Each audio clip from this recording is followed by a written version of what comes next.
I, F29, discovered my boyfriend, M32 of 6 years, has been cheating on me with a coworker. I'm devastated and need advice on how to handle this situation. George and I met during our sophomore year of college. We were both part of the same study group for a challenging economics class. I remember being struck by his quick wit and infectious laugh. We bonded over our shared love of obscure indie bands and terrible B-movies. It wasn't long before we started dating. Our relationship felt different from the start. George was attentive and caring in a way my previous boyfriends hadn't been. He'd leave little notes in my textbooks to cheer me up during exam weeks. When I got food poisoning after a sketchy campus food truck incident, he stayed up all night taking care of me. I come from a family of high achievers. My older sister is a successful lawyer, and my younger brother is in medical school. There was always pressure to excel, and I often felt like I was falling short. George was the first person who made me feel truly accepted for who I was. He encouraged me to pursue my passion for graphic design, even when my parents pushed me towards a more practical career. After graduation, we both landed entry-level jobs in the same city. It seemed like the perfect opportunity to take the next step, so we decided to move in together. We found a cozy apartment in a bustling neighborhood, complete with a quirky landlady who always tried to set us up with her grandchildren despite us clearly being a couple. The first few years of living together were a whirlwind of new experiences. We adopted a cat named Whiskers from a local shelter. He was a scraggly orange tabby with a crooked tail who immediately stole our hearts.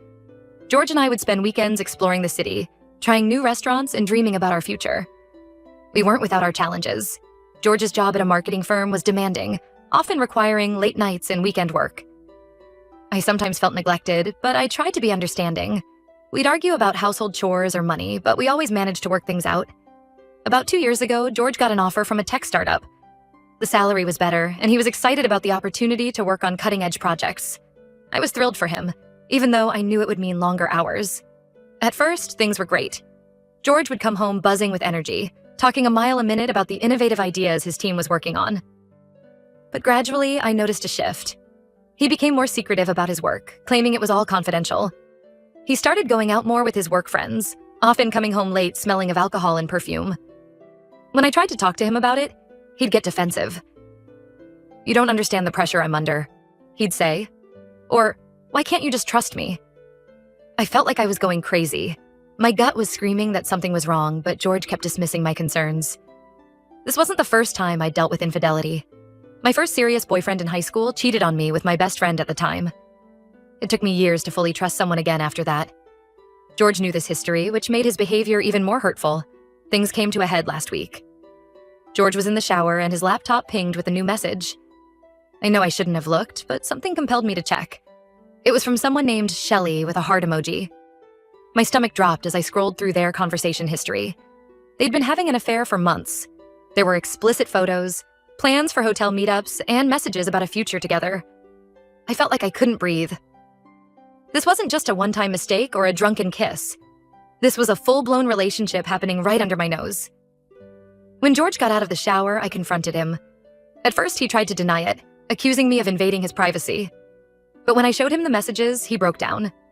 He cried and begged for forgiveness, saying Shelly meant nothing to him and it was just a stupid mistake. I was too shocked and hurt to even respond. I packed a bag and went to stay with my sister. George has been calling and texting nonstop, alternating between apologies and anger. Part of me still loves him and wants to believe we can work through this. We've built a life together over 6 years. We have a lease, shared finances, and of course, there's Whiskers. But another part of me knows I can never trust him again. How can I believe anything he says when he's been lying to me for months? And what about Shelly? Does she know about me? Is she going through the same pain I am? I'm not sure what to do next. The thought of starting over at 29 terrifies me. We had talked about marriage and kids. Now all those dreams feel shattered. I worry about George's mental health if I end things completely. He's struggled with depression in the past, and I'm afraid of what he might do. Then there's the practical side of things. Our lease isn't up for another 6 months. We have a joint bank account and credit card. Who gets to keep Whiskers? The thought of losing my cat on top of everything else is almost unbearable. I've always prided myself on being independent, but this situation has left me feeling lost and vulnerable. I've built so much of my life around George. We have the same friend group. We go to the same gym. We even have standing brunch plans with his parents every other Sunday. The thought of untangling all of that is overwhelming. My family has been supportive, but I can tell they're frustrated. They never fully warmed up to George, always feeling like he wasn't ambitious enough for me. My mom keeps saying, "I told you so," which isn't helpful right now. My sister is more understanding, having gone through a difficult divorce herself a few years ago. I've been throwing myself into work, staying late at the office to avoid going home to an empty apartment. My coworkers have noticed something's off, but I'm not ready to share the full story with them yet. It's hard to focus on design projects when my personal life is in shambles. I keep replaying moments from our relationship in my head, wondering if there were signs I missed. Was he always this good at lying, or did it develop over time? Were there moments when he almost told me the truth? I'm second-guessing everything. I could really use some advice on how to handle this situation. Should I hear George out and consider couples counseling? Is there any coming back from this level of betrayal? How do I even begin to disentangle our lives? Any words of wisdom or support would be greatly appreciated. I'm feeling lost, heartbroken, and unsure of what the future holds. Update 1. It's been about a month since my last post, and I wanted to update everyone on what's happened. First, I want to thank everyone who commented and offered support. Your advice really helped me gain perspective on the situation. After staying with my sister for a week, I decided to move back to our apartment to figure things out. George was still there, sleeping on the couch. We had some long, emotional conversations where he expressed deep remorse and begged for another chance. He said he'd cut off all contact with Shelley and even offered to quit his job. Part of me wanted to believe him. We have so much history together, and the thought of throwing it all away was painful. But every time I looked at him, all I could see were the lies and betrayal. I kept thinking about all the times he gaslit me when I expressed concern about his behavior. I realized I needed space to process everything, so I asked George to move out temporarily.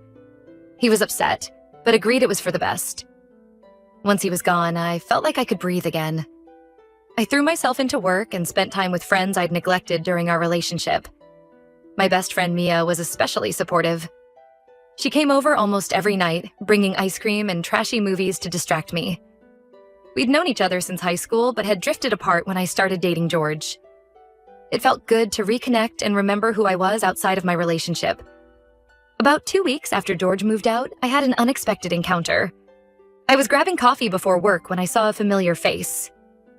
It was Shelley, George's coworker. My heart started racing, but I decided to approach her. To my surprise, she seemed genuinely shocked to see me.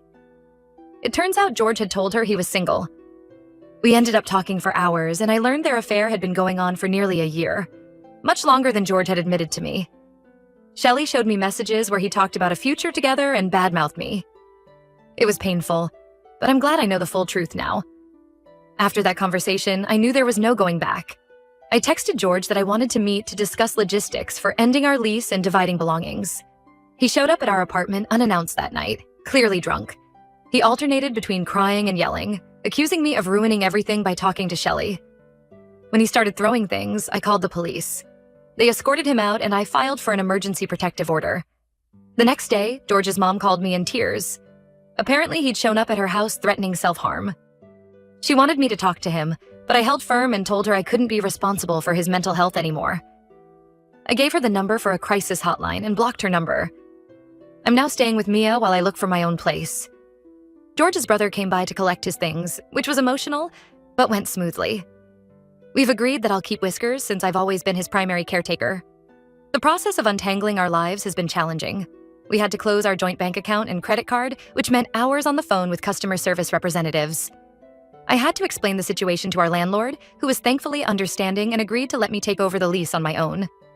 One of the hardest parts has been dealing with our shared friend group. Some have taken sides, while others are trying to remain neutral. I've lost a few friends who believe George's version of events. It's been painful, but it's also shown me who my true friends are. I've started therapy to help process everything. My therapist has been helping me work through the trauma of the betrayal and rebuild my self-esteem. We've been exploring patterns in my relationships and why I might have ignored red flags with George. Work has been a welcome distraction. I've thrown myself into a new project, redesigning our company's branding. My boss has been understanding, giving me flexibility when I need it for appointments or bad days. There are still moments when I miss George and the life we had together. The other day, I found an old concert ticket stub from one of our first dates tucked away in a drawer. It brought back a flood of happy memories, which made the current reality even more painful. But overall, I'm starting to feel stronger. I'm rediscovering parts of myself that I had pushed aside during my relationship with George. I've started taking a pottery class, something I've always wanted to try but never made time for.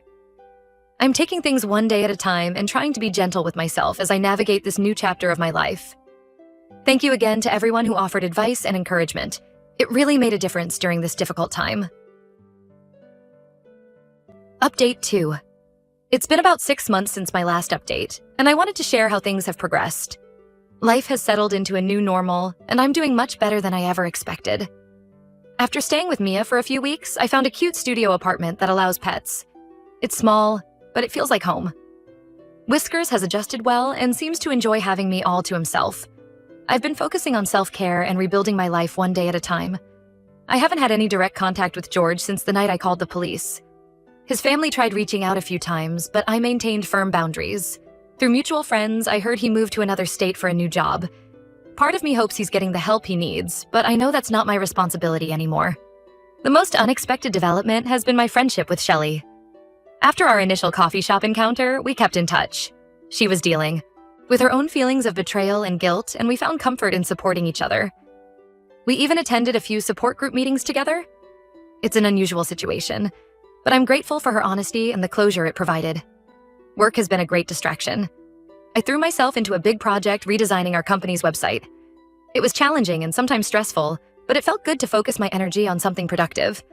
My boss noticed my hard work and ended up giving me a promotion. The extra income has been helpful as I've been rebuilding my savings. I also started volunteering at the animal shelter where we adopted Whiskers. It's been incredibly rewarding to help other animals find their forever homes. There's a senior cat named Ginger who reminds me so much of Whiskers. I'm seriously considering adopting her as a companion for him. My relationships with friends and family have grown stronger.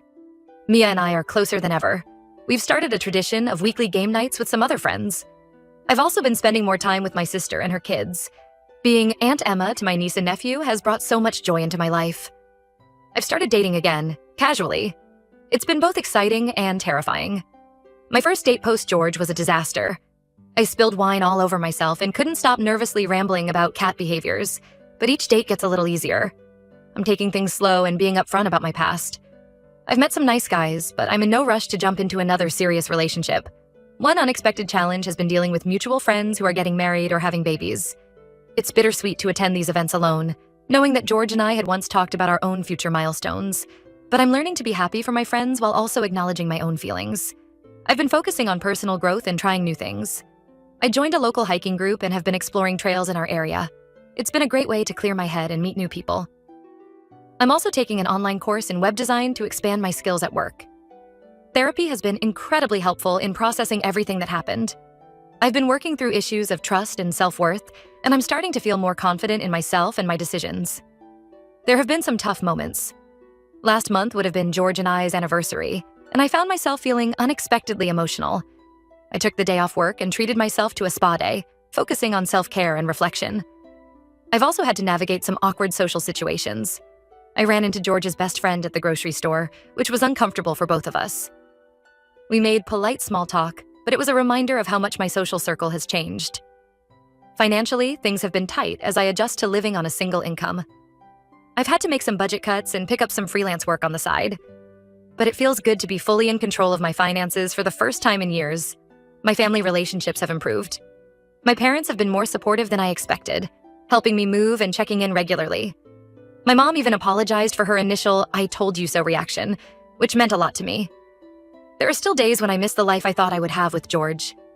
But those moments are becoming less frequent and less intense. I'm proud of how I've handled this situation and excited about the future. I'm rediscovering old hobbies and trying new things. I've started taking a ceramics class and I'm terrible at it, but I'm having fun. I'm planning a solo trip to Europe next year, something I've always wanted to do but never had the courage to pursue when I was with George. It feels scary but also exhilarating to be making plans just for myself. To anyone going through something similar, know that it does get better. Trust your instincts, prioritize your own well-being, and don't be afraid to lean on your support system. You're stronger than you know. Thank you all again for your support throughout this journey. It's meant more than I can express.